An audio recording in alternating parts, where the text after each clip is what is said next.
આજે ફક્ત 10 જ મિનિટમાં જોરદાર રેસીપી બનાવવાના છીએ, એ પણ રેસ્ટોરન્ટ કે ધાબાથી પણ એકદમ ટેસ્ટી અને કોઈ પણ જાતના ગરમ મસાલા, ખડા મસાલા કે પછી ડુંગળી લસણ વગર બનાવીશું. તો ચલો ફટાફટથી બનાવવાનું સ્ટાર્ટ કરીએ. તો સૌથી પહેલાં તો આપણે અહીંયા એક વાસણ લઈ લેવાનું છે. તો એની અંદર 1 કપ જેટલા વટાણા લીધેલા છે. અહીંયા મેં ફ્રેશ વટાણાનો યુઝ કરેલો છે.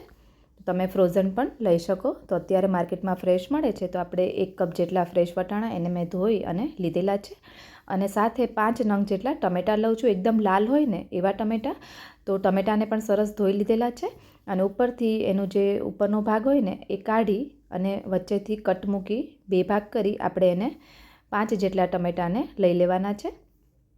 તો અહીંયા તમે 5થી 6 નંગ જેટલા ટમેટાં લઈ શકો.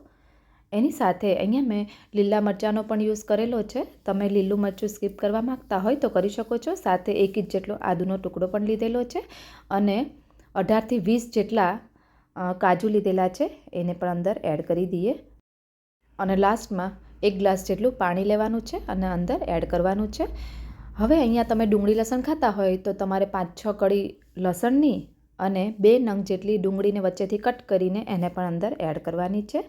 અને સાથે અહીંયા હું ટેસ્ટ પ્રમાણે થોડું મીઠું નાખીશ. મીઠું નાખવાથી આપણે જે બફાશે ને વટાણાને એ જલ્દી બફાશે એટલા માટે.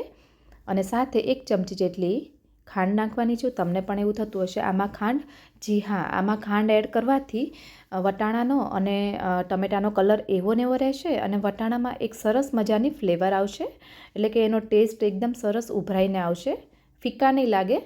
એકદમ આમ થોડા તમને અંદર થોડી ગળાશ ભરેલી હશે અને સાથે એનો કલર પણ એવો ને એવો રહેશે. એટલા માટે આપણે ખાંડ એડ કરી છે. અને આને આપણે 5 મિનિટ માટે ઉકળવાનું છે. 5થી 6 મિનિટ પછી આપણે ચેક કરી લેવાનું.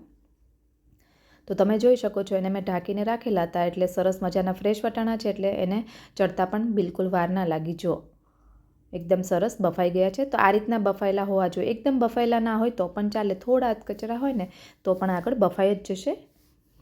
હવે ગેસની ફ્લેમ ઓફ કરી દેવાની. અને તમે જોઈ શકો છો ટમેટાની છાલ ને બધું સરસ મજાનું નીકળી જાય ને એ રીતના જ બફાઈ ગયા છે. જો તો આપણે એને અલગ કાઢી લેવાના છે. તો અહીંયા ડુંગળી કે હોય ને લસણ એને પણ તમારે આ રીતે અલગ લઈ લેવાનું છે. તો અહીંયા આપણે ટમેટાને અલગ કરી દઈએ છીએ અને વટાણા એમનેમ જ રહેશે પાણીમાં. એટલે થોડા ઓટોમેટિક જ હજી વધારે બફાતા જશે. જ્યાં સુધી આપણે બીજી પ્રિપરેશન કરીએ ત્યાં સુધી વટાણા વધારે બફાઈ જશે સરસ મજાના. તો આ રીતે બધા ટમેટાં અલગ કરી દીધા. પછી આ મરચું પણ કાઢી લઈશ અને સાથે આદું જે હતું ને એને પણ આપણે લઈ લીધેલું છે. અને બીજા બધા જે કાજુ એડ કરેલા છે એને પણ કાઢી લઈએ. હવે ડુંગળી લસણ હોય એને પણ તમારે આ ટાઈમે કાઢી લેવાનું રહેશે. ખાલી વટાણા સાઈડમાં રાખી દેવાના. અને થોડા ઠંડા થઈ ગયા છે એટલે ઉપરની છાલ છે ને એને હું અલગ કરી દઈશ. તો આ રીતે છાલ અલગ કરી દેશો ને તો ગ્રેવીમાં એના છોતરા નહીં આવે અને સરસ બનશે ગ્રેવી. એટલા માટે ઉપરથી છાલ કાઢી લેવાની બને તો એમ, બાકી તો ચાલશે. તો આ રીતે બધી છાલ કાઢી લઈએ. અને આપણે જે મરચું લીધેલું છે ને એનો ઉપરનો ભાગ પણ કટ કરી દઈએ. આ ડીટીયાનો ભાગ કાઢી લઈએ. અને તમારે જો મરચું ના નાખવું હોય તો સ્કીપ પણ કરી શકો છો, કોઈ વાંધો નથી. આમાં તમારે જે નાખવું હોય તમે ગ્રેવીમાં એડ કરી શકો. તો અત્યારે આ કાજુ અને આપણા ટમેટાને બધી વસ્તુ થોડી ઠંડી થઈ ગઈ છે, એટલે આપણે આ રીતે મિક્સરમાં નાખી દઈએ. હવે નીચે 2 કાજુના ટુકડા પડ્યા હતા, પણ મારું પ્લેટફોર્મ હમણાં જ મેં સરસ સાફ કરેલું છે સારા કપડાથી, એટલે મેં એને લૂંચીને પાછા અંદર એડ કરી દીધા છે. અને સરસ મજાને એને આપણે પેસ્ટ બનાવી લીધેલી છે. હવે આપણે એક જાડા તળિયાવાળું વાસણ લેવાનું. તો અહીંયા આપણે પેન લીધેલું છે. એના અંદર 2 ચમચી જેટલું તેલ એડ કરીશ. અને સાથે 1 મોટી ચમચી જેટલું આપણે અંદર ઘી લેવાનું છે. અહીંયા આપણે વઘાર ઘી અને તેલ બેયનો કરવાનો છે. તો બહુ ઓછા ટાઈમમાં તમારે બનાવવું હોય ને તો તમારે આ રીતે બાફી અને ક્રશ કરી લેવાનું અને પછી જ તમારે ગ્રેવીમાં અંદર એડ કરવાનું. આ રીતે કરવાથી ગ્રેવી ફટાફટથી બની પણ જશે અને ટેસ્ટ પણ સરસ આવશે. તો આપણે 1 ચમચી જેટલું જીરું નાખીએ. જીરું થઈ જાય એટલે આપણે જે ગ્રેવી બનાવેલી હતી પેસ્ટ એને અંદર એડ કરી દઈએ તેલ અને ઘીની અંદર. અને મિક્સર જારની અંદર થોડું પાણી નાખી, એટલે જે બફાયેલા વટાણાનું જે પાણી હતું ને એ જ પાણીનો હું યુઝ કરીશ બધે, જ્યારે આપણે અંદર જરૂર પડશે ત્યારે. તો અહીંયા મિક્સર જારને હું ધોઈ અને અંદર એડ કરીશ. તો એ પાણી આપણે બાફેલું હતું એને જ લીધેલું છે. તો એને આ રીતે એકદમ સરસ મિક્સરને ધોઈ અને અંદર નાખી દેવાનું અને ફરી એને એકદમ હલાવી દેવાનું ગ્રેવીને. અને આપણે ઢાંકણામાં પણ જે ઉપરથી ગ્રેવી હતી તો એને પણ હું કાઢી લઉં છું આ રીતે.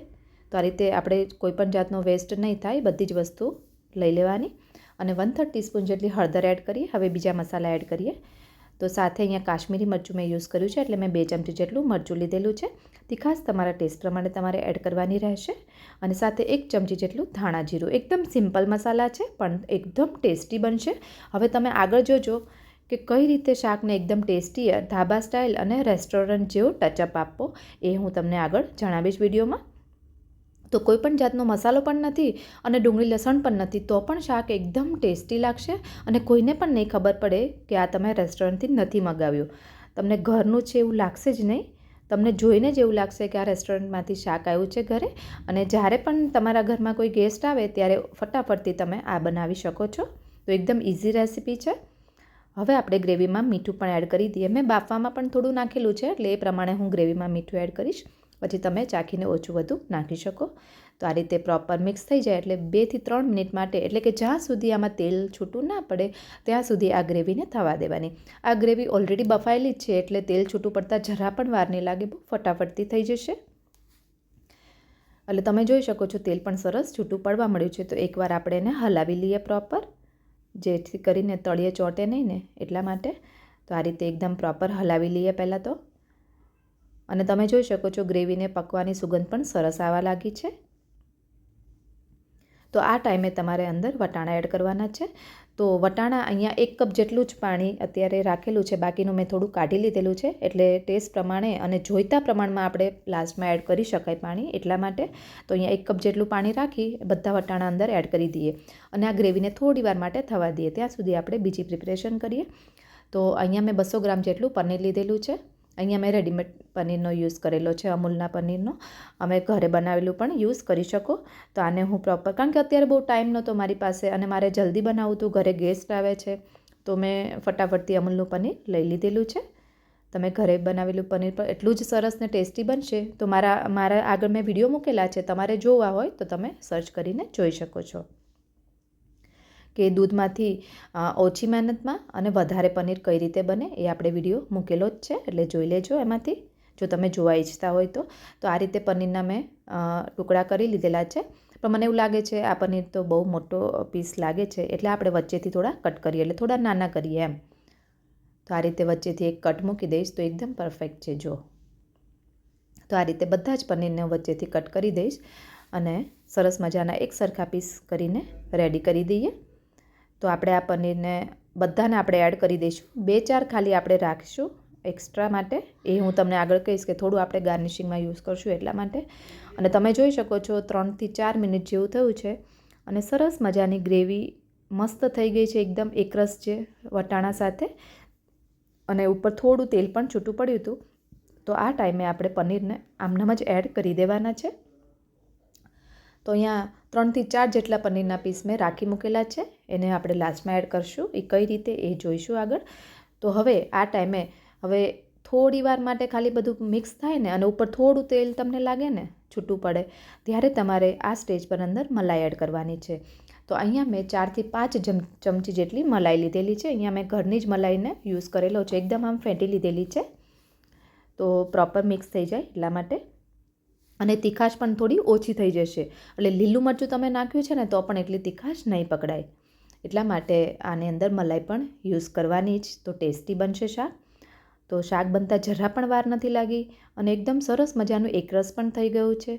જોઈને જ ખાવાની ઈચ્છા થઈ જાય એવું શાક બન્યું છે. તો હવે આપણે એને ધાબા કે રેસ્ટોરન્ટને થોડો ટચઅપ આપવા માટે અહીંયા મેં નો ઓનિયન નો ગાર્લિકવાળો વિબાનો જે કેચઅપ આવે છે એ લીધેલો છે. તો અહીંયા હું 2 ચમચી જેટલો એ કેચઅપ યુઝ કરીશ.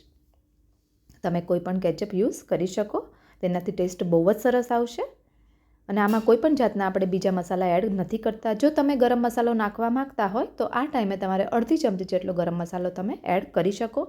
હવે આપણે ધાબાનો ટચઅપ દેવા માટે કસૂરી મેથી બહુ જ અગત્યનો ભાગ ભજવે છે. તો અહીંયા એક નાની ચમચી જેટલી કસૂરી મેથી લીધેલી છે, આ રીતે હાથેથી ક્રશ કરીને એડ કરી દીધેલી છે. એનાથી ટેસ્ટ એકદમ જબરજસ્ત આવશે અને બહુ જ મસ્ત લાગશે. અને સાથે ઉપરથી આપણે કોથમીર એડ કરી દેવાની છે. તો જરા પણ બનતા વાર નથી લાગ્યું ને, અને દેખાવમાં પણ કેટલું સરસ લાગે છે. જો ટેસ્ટ તો એટલો સરસ છે જ, પણ દેખાવ પણ એનો જોરદાર બન્યો છે. તો તમને દેખાડી દઉં. હવે આપણે રેસ્ટોરન્ટમાં જે રીતે સર્વ થાય ને એ રીતે આપણે કરીએ, થોડો ટચઅપ આપીએ રેસ્ટોરન્ટનો. તો ઉપરથી આ રીતે પનીરને હું ગ્રેટ કરીને નાખીશ, એટલે કે આ રીતે છીણીને. તો આ રીતે છીણીને નાખવાથી એનો કલર, ટેસ્ટ અને દેખાવ બહુ જ સરસ આવશે. તમે જોઈ શકો છો, એકવાર આપણે એડ કરી દઈએ પછી દેખાડું તમને. તો અહીંયા મેં 2 થી 3 પનીરના ક્યુબ આ રીતે એડ કર્યા છે. તમે ઈચ્છો તો ઉપર ચીઝ પણ આ રીતે નાખી શકો છો આની સાથે સાથે. તો એકદમ સરસ મજાનું બન્યું છે. તો જો આજની રેસીપી તમને થોડી પણ ગમી હોય ને, તો મારા વિડીયોને લાઇક કરવાનું ના ભૂલતા. અને હજુ સુધી તમે મારી ચેનલને સબસ્ક્રાઈબ ના કરી હોય તો નિકીસ કિચનને સબસ્ક્રાઈબ પણ કરી દેજો. અને જો કોને કોને આ પનીરની સબ્જી બહુ ભાવે છે એ મને કમેન્ટ કરીને જરૂરથી કહેજો એના નામ સાથે. તો હવેથી તમારા ઘરે પણ એકદમ ઉતાવળ હોય કે કોઈ આવવાનું હોય ને, તો આ રીતે રેસ્ટોરન્ટમાંથી મંગાવવાની જગ્યાએ ઘરે તમે ઇઝીલી 10 મિનિટમાં આ સબ્જી બનાવીને રેડી કરી શકો છો. તો ચલો ફરી મળીએ એક નવી રેસીપી સાથે. Thank you.